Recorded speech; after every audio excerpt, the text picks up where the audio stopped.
Estimación de plazos. Hola, bienvenidos. En nuestro encuentro, el tema es la estimación de plazos, a partir de un modelo que lo determina independientemente de cuántos recursos estén movilizados. Esto puede parecer extraño, porque la estimación más común para el plazo se deriva del esfuerzo y de los recursos según su especialidad. Dentro de ciertos límites, esto es válido. El problema es saber cuáles son esos límites y a partir de los cuales esta lógica deja de tener eficacia. En este encuentro vamos a describir la relación entre la compresión del cronograma y los efectos de la compresión en las inversiones para el proyecto. En lo que se refiere a la compresión del cronograma, explicar la ley de Brooks, sus efectos exponenciales en las inversiones y la región imposible de derivar de ese fenómeno.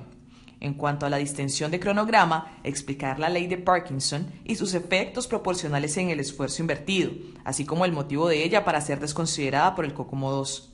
Explicar por qué la lógica del 0,9 mujeres hace un hijo en un mes funciona dentro de ciertos límites y los riesgos de extrapolar esos límites y, por fin, presentar y ejemplificar la aplicación de la fórmula de estimación en el plazo del COCOMO 2 y cómo ayuda a lidiar mejor con la cuestión de la compresión de cronograma. El precio de recibir antes. Observe la figura. En el eje horizontal está el grado de compresión y distensión de cronograma. Cuanto más se avanza en ese eje, mayor es la distensión de cronograma. Más tarde se recibe el producto. Por ejemplo, entregar el 10% después del plazo óptimo sigue en esa dirección. Cuanto más se retrocede en ese eje, menor es la compresión de cronograma. Más temprano se recibe el mismo producto. En el eje vertical se indican los efectos multiplicativos en el esfuerzo, en función de un mayor o menor grado de comprensión o distensión de cronograma. Este eje responde cuánto se debe multiplicar el esfuerzo en función de aquel 10% de distensión de cronograma. El plazo óptimo es aquel donde se verifica el menor nivel de esfuerzo y sirve de referencia para evaluar tanto para la compresión como para la distensión de cronograma. En el COCOMO 2 proporciona referencias a 2 grados de compresión. Proporciona factores multiplicativos para ajustar el esfuerzo estimado a los niveles de hasta el 75% y hasta el 85% del plazo óptimo. No va más allá, porque considera que la región anterior al umbral del 75% del plazo óptimo es una región imposible. En ella, el grado de compresión promueve el aumento desproporcional de esfuerzo, que suele inviabilizar el emprendimiento. La curva exponencial relativa a la compresión es consecuencia de la ley de Brooks, y la línea proporcional relativa a la distensión es consecuencia de la ley de Parkinson. Vamos a empezar explicando mejor lo que sea la ley de Brooks. Ley de Brooks. Quien formuló la ley de Brooks fue Frederick Brooks. Es el autor de un libro clásico de la ingeniería de software llamado El mítico hombre mes. Se establece que añadir personal a un proyecto atrasado lo hace retrasar más. Otro dictado popular que se aplica a la misma situación es el de 9 mujeres no hacen un hijo en un mes. Esta lógica, que proviene de la práctica de estimar el plazo a partir del esfuerzo previsto para el proyecto y de la cantidad de recursos movilizados. El extremo de esa lógica se puede ver en este cómic, donde el jefe comunica a una audiencia que él los había contratado porque el proyecto consume 300 hombres día. A continuación, él coloca que son 300 aquellos contratados y de esta forma, él espera que al final del día todo esté listo y que todos estarán entonces dispensados. Al final, se da cuenta de que si hay más de una reunión para gestionar el proyecto, pierde el interés. Vamos a ver esa línea de pensamiento en acción usando el mismo gráfico que usamos en la apertura de esta exposición. Plazo igual a esfuerzo sobre recurso. Un proyecto cuyo esfuerzo nominal se estima en 3.000 horas hombre tuvo un plazo óptimo estimado de 4 meses y con ello movilizando el promedio unas 5 personas. El término nominal se utiliza para calificar el esfuerzo, porque indica que no sufre la influencia de comprensión o distensión de cronograma. En la lógica de derivar el plazo, asumiendo la premisa de un esfuerzo fijo y variando la cantidad de recursos asignados al proyecto, reducimos ese plazo a la mitad si colocamos a unas 10 personas trabajando en su desarrollo. Al analizar el gráfico, percibimos que esa lógica puede parecer válida cuando se está cerca del plazo óptimo, en una región donde la recta se acerca bien a una curva. Sin embargo, los resultados apuntan a una tendencia de alejamiento de la línea según el grado de compresión de cronograma si se aleja de ese punto. Ley de Parkinson. La ley de Parkinson establece que el trabajo se expande de modo que se cumpla el tiempo disponible para su realización.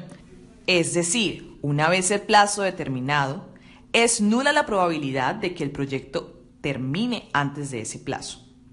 Mientras que los gráficos eran ilustrativos, este refleja datos efectivos publicados en la versión original del COCOMO y en su versión más actual. En la versión original del COCOMO se incluía factores multiplicativos del esfuerzo conforme se distendía el cronograma. En el COCOMO 2 se optó por no hacer lo mismo. Sabe exactamente para no reforzar los efectos de la ley de Parkinson. Por lo tanto, para calcular el incremento del esfuerzo según la compresión del cronograma en el 15%, basta multiplicar el esfuerzo nominal por 1,14. Es decir, para un proyecto con un plazo óptimo de 40 semanas, se programa en un plazo de 34 semanas. El esfuerzo originalmente estimado de 8.000 hombres-hora sería inflado en 1.120 horas. Para una compresión del 25%, se utiliza el multiplicador de 1,43. En el mismo ejemplo citado, una reducción de 40 semanas a 30 semanas se estima un aumento de 3.440 horas en el esfuerzo previsto, más de 3 veces el aumento que viene en la compresión de hasta el 15%. Si por algún motivo se desea evaluar un valor intermedio, se utiliza una simple regla de 3. En términos prácticos, se trata de otro componente en el cálculo del factor de ajuste de esfuerzo, la fórmula de plazo del COCOMO 2. La fórmula para estimar el plazo sin compresión de cronograma, indicada por la variable TDE-BNS, consta de 3 componentes.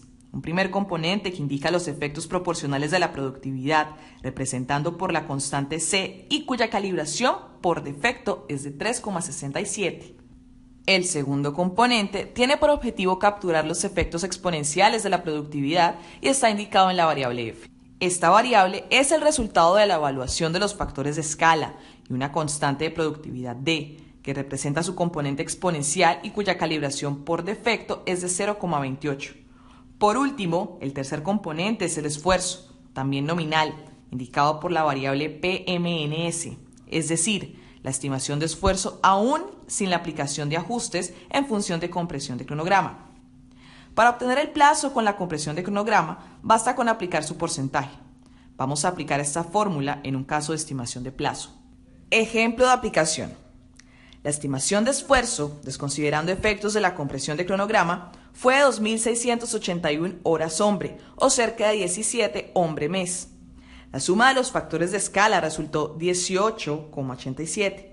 Las constantes de productividad son las predeterminadas del modelo, es decir, 3,67 para su componente proporcional y 0,28 para su componente exponencial. Con base en esos insumos vamos a aplicar el modelo. Los efectos exponenciales se resumen como 0,03774 y el plazo nominal resultante es de unos 4 meses. Si hay una comprensión de tiempo en el 80%, el plazo estimado es de aproximadamente 3 meses y medio. Análisis. Por lo tanto, con la estrategia del COCOMO 2, en derivar el plazo sin considerar el tamaño del equipo como un parámetro, más fácilmente se aleja de la trampa de desconsiderar los efectos de la compresión de cronograma en el esfuerzo invertido. Las opciones sobre alcance, plazo y costo reflejan mejor la dinámica presente en el proyecto de software cuando se considera la estrategia del COCOMO 2. Se aleja carácter de negociación en el establecimiento de plazos, en el que se asume que los plazos proporcionados como estimaciones son fruto de la ley de Parkinson. Sus resultados proporcionan una referencia asertiva, objetiva, para el establecimiento de metas. Se debe calibrar las constantes del modelo a las condiciones locales antes de utilizarlo. Gracias por su atención, diviértete con los ejercicios y cuenta con nosotros en lo que necesites. Gracias.